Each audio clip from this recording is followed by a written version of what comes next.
Hi guys, welcome to my channel. And as you can see, nandito ako ngayon sa car. Narinig nyo, nag tik tik tik, naka hazard lang kami. May binili lang si Eric sa loob.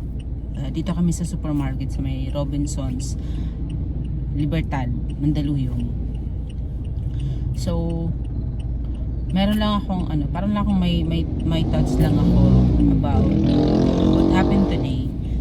Kasi of course, as kung pina-follow nyo yung mga vlogs ko, recently meron akong vlog about business service.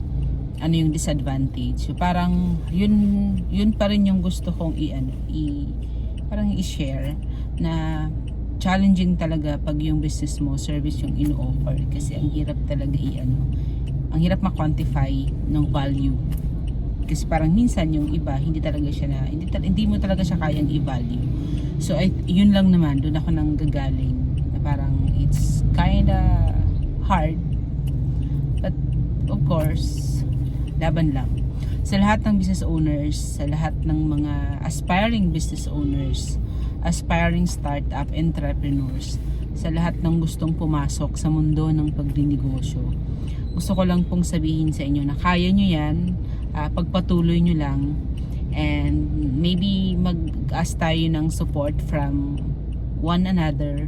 Magkaroon tayo ng talagang support system, kasi pag ang nakakausap mo din mga negosyante din, talagang may intindihan nila yung pinagdadaanan mo, and somehow magkakaroon sila ng sharing, or magkakaroon sila ng encouragement.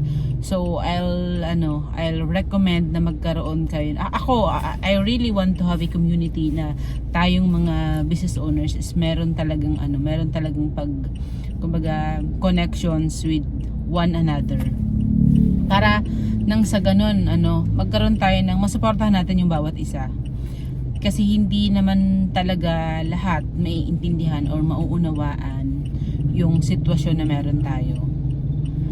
So, ang makakaintindi lang nun, yung mga mayroon din pinagdadaanan tulad natin. So, that's all gusto ko lang i-share.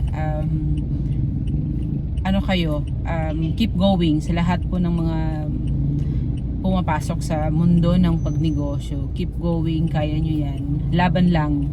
Yun ang natin, yun ang talagang dapat dalhin natin. Laban lang. And yeah, that's all. Thank you so much for watching.